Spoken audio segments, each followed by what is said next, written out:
Good morning, everyone. Wow, I needed some sleep. I woke up at 5 to do my meditation. Veronica called me and said, I need some sleep. I'm going to wait till class starts at 6. I put my head back down for 30 seconds, and it was a long 30 seconds. I ended up waking at 7:30, missed everything. And you know what? That's okay. We don't beat ourselves up. We I just look at it as like my body needed sleep, and it's a win.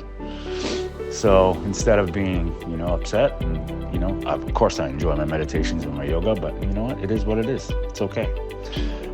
Today, I just wanted to remind everybody just what kind of to take things in our own perspective. And I want to just mention a few things. I had a great talk with Jess last night.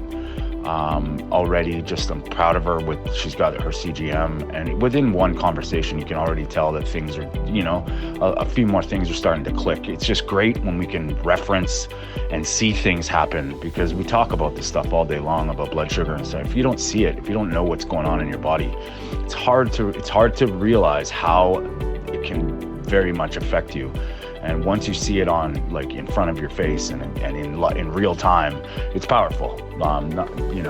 So that's why I do that every once or twice a year. I get a CGM, just even though I know I'm good, but it's just good to know. It's just good to see how you're doing and how things are working. And it's not a coincidence that even when you have diabetes, the medical system doesn't, let alone issue one of these things, but suggest it. So that's why you see some people that don't need it really doing it, because for people that want to know what's going on, that's why it's just data. It's just it's just another tool to use to find out where you're at. But today, I just wanted to talk about perspective. And I value all of you and all of your perspectives, because we're in sort of uncharted territory here, and I really appreciate you guys having faith in me. But at the end of the day, I'm going to be brutally honest with you. Nobody knows what the answers are, especially in the health and nutrition space. It's a best guess at best. And from my perspective, what I've done is I've taken myself and my belief system and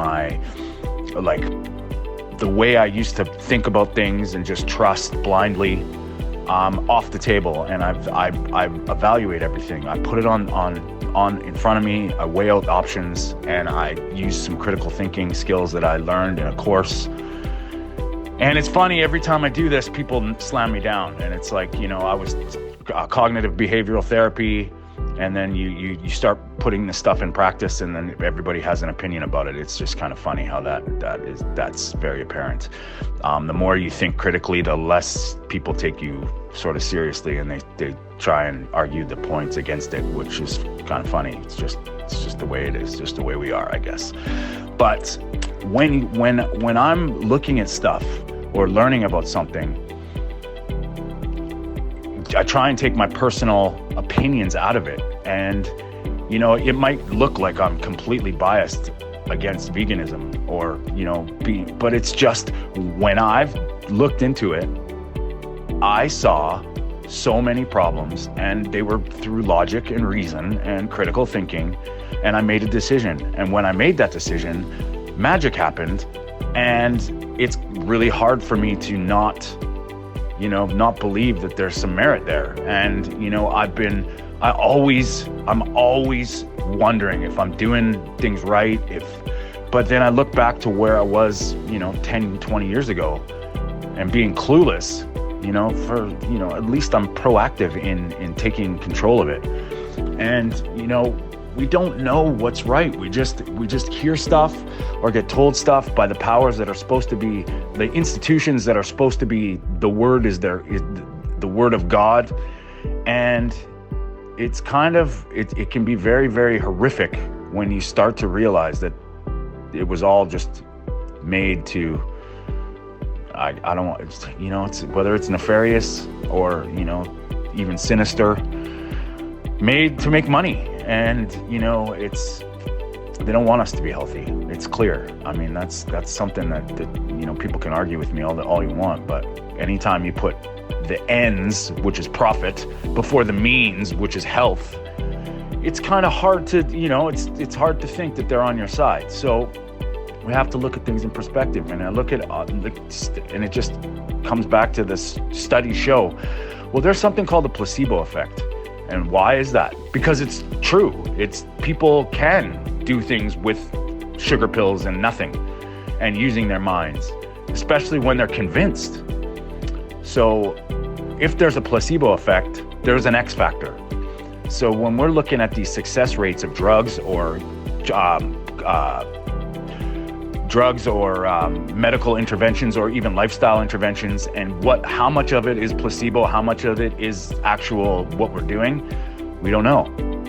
But we know placebo is very powerful, and we know our mind is very powerful. So as long as you feel you're doing the right thing and you actually believe it, there is some magic there and some stuff that can happen that is, that's good. And when that gets reassured by, experience and influence, then that even builds it up higher. So I don't want to tell you that I know all the answers. I don't even want to pretend to think that I know exactly what I'm doing is right. All I can see is what it's done to people and what it's done to me. And I am so much better than I was before I started all this shit. And, I've seen people change things that were deemed impossible, including my mother. She was supposed to be anemic for the rest of her life, on the way to getting an oxygen tank. And she's in the best shape of all her friends, not on any extra medication or any kind of medication that's for any of their bullshit. And what happened? We changed her diet. And now she's better. And there's people out there, like including her cardiologist, that hates her for it. It's clear. She has all these problems that with what she's doing, except for the fact that she's better. And it's funny how that works. It's like, when they're seeing people do things that are impossible, they're saying that it was the magic protocol that worked. Why don't we look at what they did that wasn't part of the protocol and find some similarities in that? When someone reverses a disease, don't look at what is standard that doesn't lead to anything except medication. Look at the outliers that have fixed it without it. And that's just my logic. And if that's right or wrong, I don't know. And I mean, I'm not trying to get you guys to lose faith in me. That's not the point at all. The point is, we've said it before, we're on our own. And I think you've got to be your best meter in how good you feel. And what happens when people do these dietary interventions. First thing they notice is their bloating goes away. First thing they notice is that they start to feel a little better. Well, if you were doing the same things, are you broken? Or if you're trying to fix it, is the system broken? It's just kind of things to think about, right? So we're just trying to keep it in perspective. And, I will change my mind. And I will always try and tell you guys how I feel to the best of my knowledge and my research and my thoughts. But, things will be different, and I don't expect you guys to all agree with me with everything, but there's certain mechanisms that don't make any sense that they tell us to do. And when we start questioning that, it's funny how they fight back hard. If you just sit back and conform and be sick, nobody has a problem with it. Interesting. So I just want everybody to, remember, we're all in this as ourselves, and, keep an open mind, and thank you for having faith in me. And yeah, man, we're just going to keep on living. Have a great day, everyone.